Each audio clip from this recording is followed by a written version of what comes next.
I drove to her house first. That's the part I keep coming back to. My marriage was ending, and the first person I thought to call, the first door I wanted to knock on, was hers. I'd been doing that for 16 years. Natalie was the person I called when my father got sick, when I lost the pregnancy the first time, when I lost it the second time, when the fertility treatments stopped working, and I had to find a way to put words around a grief that didn't have any. She was always there, always picked up, always knew what to say. So when Marcus told me on a Tuesday night that he wanted out, that he'd been unhappy for a long time, and he thought we both deserved better, I sat with it for about an hour, and then I got in my car and drove to Natalie's. Her porch light was on, and there was a car in her driveway I recognized. Marcus drives a gray Audi. He's had some version of it for as long as I've known him. I could pick it out of any parking lot, any street, any driveway in any neighborhood in this city. I sat at the end of her street for a long time, the kind of long where you're not thinking anymore. You're just waiting for your body to catch up to what your brain already knows. I didn't go to the door that night. I went home. I sat in the kitchen, and I thought about 16 years and everything I'd ever told her. Every appointment she'd driven me to, every waiting room we'd sat in together, every conversation we'd had about my marriage, while she was, apparently, already inside it. I thought about her wedding toast. She'd stood up at my reception in a dusty rose bridesmaid dress and talked for 4 minutes about what kind of woman I was. She said Marcus was the luckiest man in that room. She cried. We all cried. Marcus had hugged her afterward, and I'd taken a photo of the two of them because I wanted to remember the people I loved most in the same frame. I still have that photo. I want to be careful about how I tell this part, because when I confronted Natalie the next morning, she didn't lie for long. I think some part of her was relieved, the way people are relieved when something they've been carrying alone finally gets put down.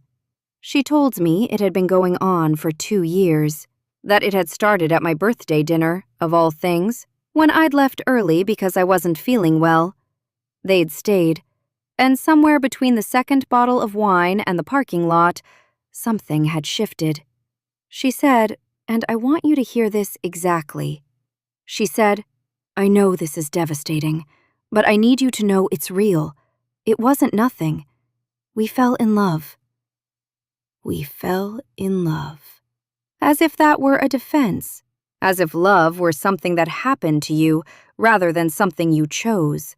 As if she hadn't sat across from me in a hospital waiting room 2 years earlier, holding my hand while I was told that the second pregnancy hadn't survived, and gone home to my husband that same night.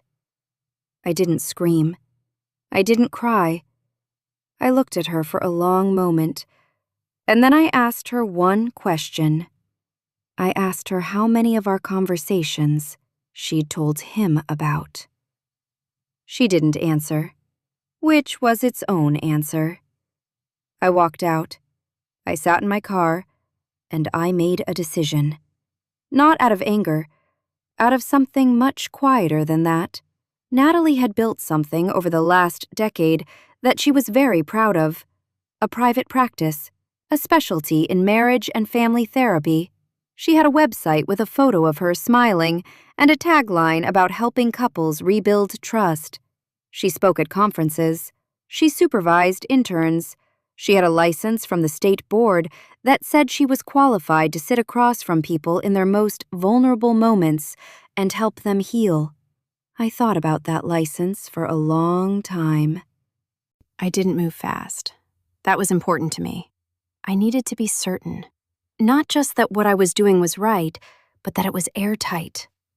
I spent 3 weeks documenting everything. Not the affair itself. That was between her and whatever she'd decided she could live with. What I documented was the pattern, the timeline of disclosures I had made to her in a personal context, the dates of her appointments with me, because she had, at one point early in our friendship, seen me informally as something between a confidant and an unofficial support person, and some of those conversations had happened in her office. The specific details I had shared with her about my marriage, about Marcus, about what wasn't working and why. And then I looked up the ethical guidelines for licensed marriage and family therapists in our state. What I found was this: a licensed therapist who uses knowledge gained through a personal or quasi-professional relationship to pursue involvement with a third party, particularly where that knowledge pertains to marital vulnerability, emotional distress, or confidential disclosure, is in violation of multiple provisions of the Ethics Code. The code exists to protect people in exactly the position I had been in, trusting someone with your pain, not knowing that trust was being weaponized. I didn't call a lawyer first. I called the state licensing board. The woman who answered was professional and calm. She explained the complaint process. She told me what documentation I'd need. She told me the timeline, that an investigation could take several months, that Natalie would be notified and given the opportunity to respond, that the board would then make a determination. She did not tell me what the outcome would be. I submitted the complaint on a Thursday afternoon. 14 pages, every date, every disclosure, every conversation I could document, a timeline that showed clearly and specifically how knowledge shared in confidence had been used against me by someone holding a professional license built on the promise of doing the opposite. I didn't tell anyone I'd done it. Not my attorney, not my sister, not Marcus.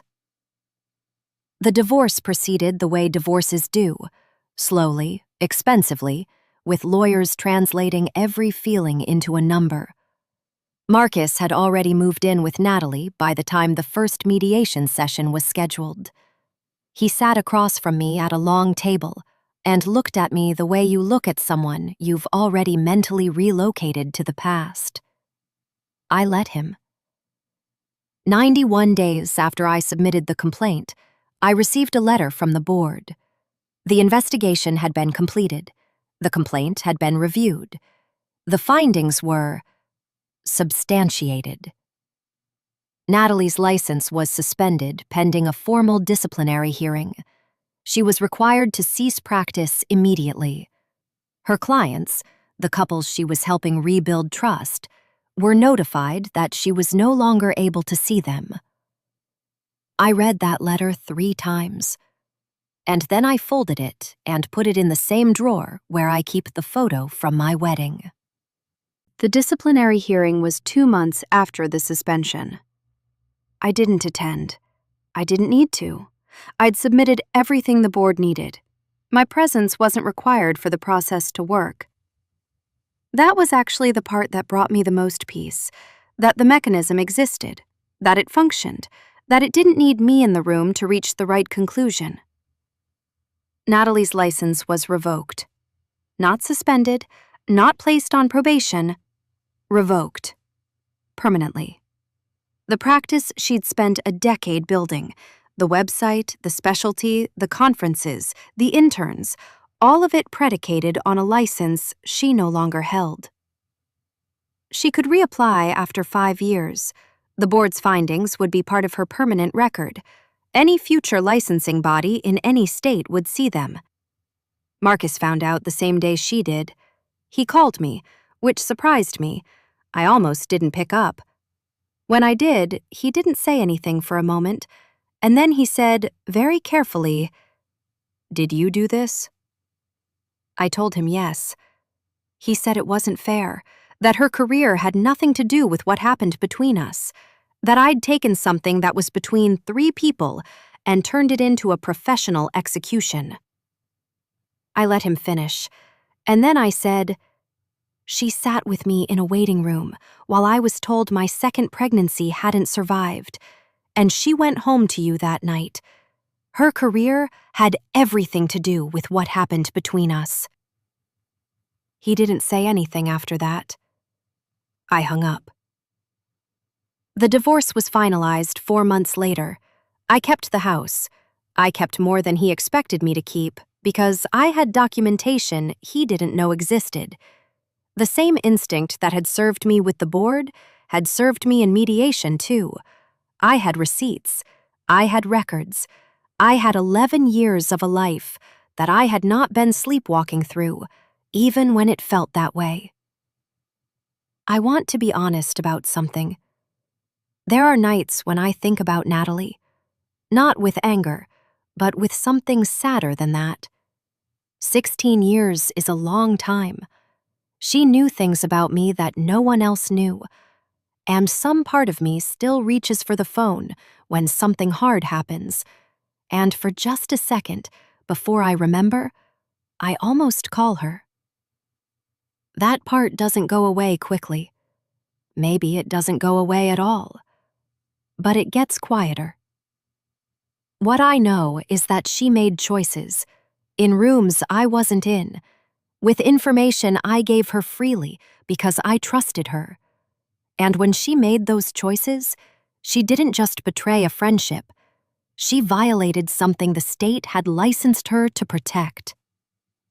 I simply made sure the right people knew.